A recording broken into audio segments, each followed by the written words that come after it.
What? The policy says it can't be bigger than 8 inches? Well, mine's like that. Yeah, we're filming this.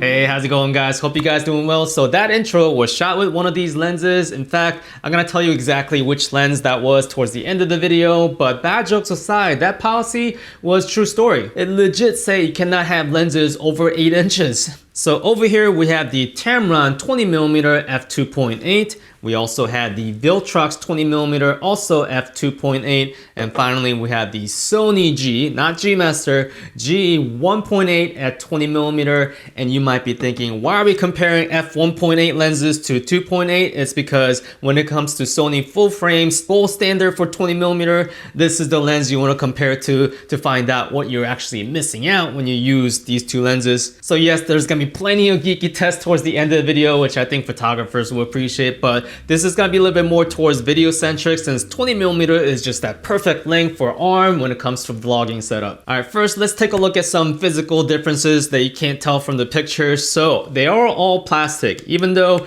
this looks like a metal finish, this is indeed plastic. The only thing that's metal over here is the aperture ring, which is the clickable, by the way, which is nice. I don't usually use that. I just put it on automatic and just use my camera for the settings. But yeah, this is all plastic, and same with Viltrox. But I think Viltrox, this is one of those like mystery feeling material. So even though this is plastic, it very feels like aluminum to me.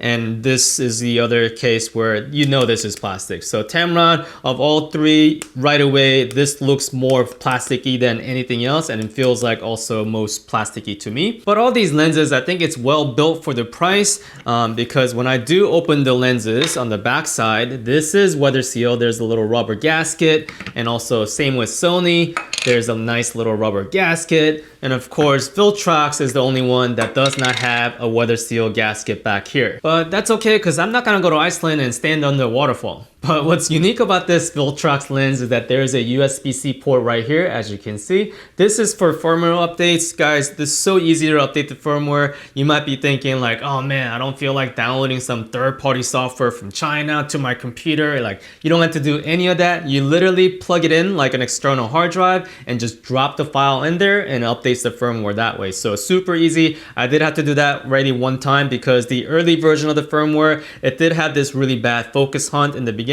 But yeah, that problem is all gone because of that. But I really got to show you the size difference between all these lenses. So I'm gonna go ahead and lose all the hoods here. Let's go ahead and circumcise all these lenses. There you go.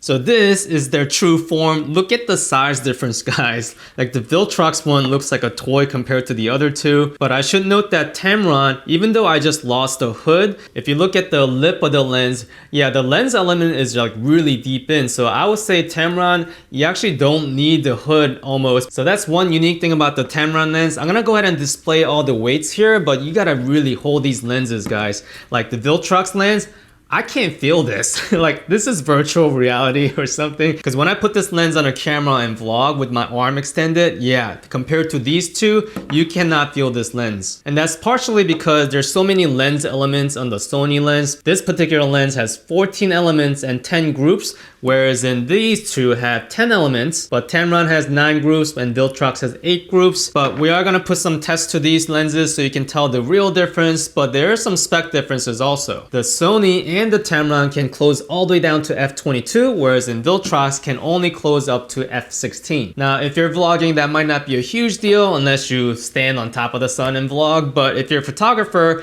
you might care because if you're trying to do a starburst effect, these two lenses will be much sharper in terms of that effect than the Viltrox one. Next topic is the minimum focus distance. One of them has really impressive minimum focus distance, almost macro-like. I know 20mm isn't really your ideal choice for going close on a subject, but Sony's minimum focus distance is 7.09 inches and the Viltrox is 7.5 inches, but the Tamron is 4.3 inches, guys. Considering this lens is barely 4 inches, that is so impressive to me. Now, the minimum focus distance is the distance between the subject and the flange, right? Where the sensor is. And yeah, you can literally get up this close with this lens and still get that image tack sharp, and that is pretty cool. Alright, before I show you guys all the geeky tests and the charts, which is pretty interesting finds there, but let me first talk about the autofocus motor sounds in this, because one of these lenses have pretty loud noise. Let me go ahead and...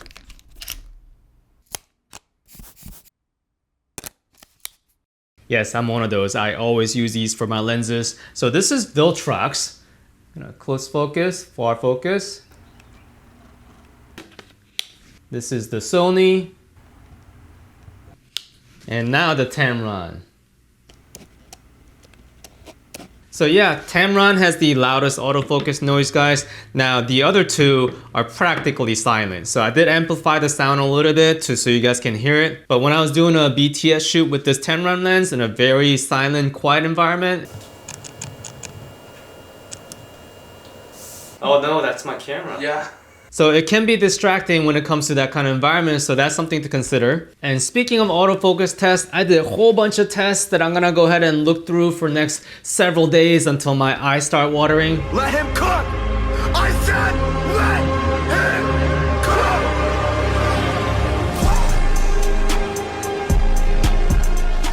Alright, you guys ready for the main course of this video? Make sure you stay for the dessert, cause I will tell you how these tests compare to the real life experience. Alright, first up is my Sharpity Sharp test. So at f2.8, all three lenses are sharp in the center, but if I were to nitpick, look at the letter M in the smallest font around the center. You'll see that the Viltrox is slightly sharper than the Tamron. If you move on to the corner, on the other hand, Viltrox is the softest out of the three at f2.8, but as you increase the f-stop, it gets much better, and same goes with minor vignetting and chromatic aberration on the Viltrox. All that to say, on the chart, Sony's 20mm is obviously great, Viltrox is good, and Tamron is also good for photos, because for videos, it gets trickier. As you guys saw, there is some pretty significant barrel distortion. Adobe Lightroom does have a photo preset for Tamron's 20mm, but if you're using this for a video, you're going to unlock a new trauma to that phrase, fix it in post. Another benefit of doing this kind of test is that I can tell you that the Viltrox runs a little warmer.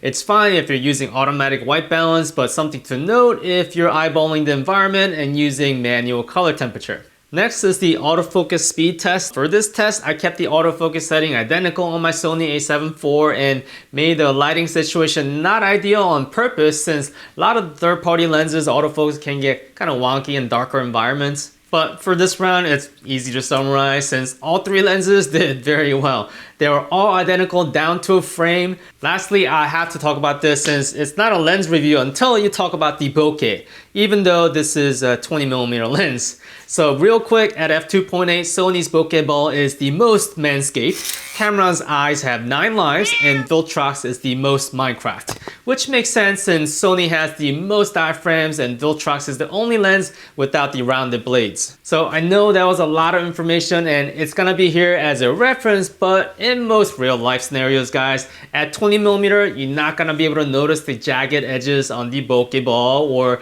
that this kind of slight vignetting or chromatic aberration, especially for moving video shots on a vlog. Even Tamron's barrel distortion can be forgiven on a vlog. So as you guys guessed it, that intro sequence was shot using the Viltrox 20mm. I had no problem focus tracking my sugar-filled kids, and f2.8 wasn't a huge problem for low light since that time I was filming with my Sony a7S III at ISO 12800. So here's the truth and the reality of it. If you absolutely need that f1.8 on a 20mm and around $900 fits your budget, yeah, Sony 20mm G is up there. It's just the optically superior lens. Tamron 20mm f2.8 is kind of this weird lower place for the price. It retails around $300, although Viltrox has really put some pressure on to be on sale. But since since I mainly do video, that loud autofocus motor sound was not very attractive for me, along with the heavy barrel distortion, because at around $160, yeah, I don't know how Viltrox does it, but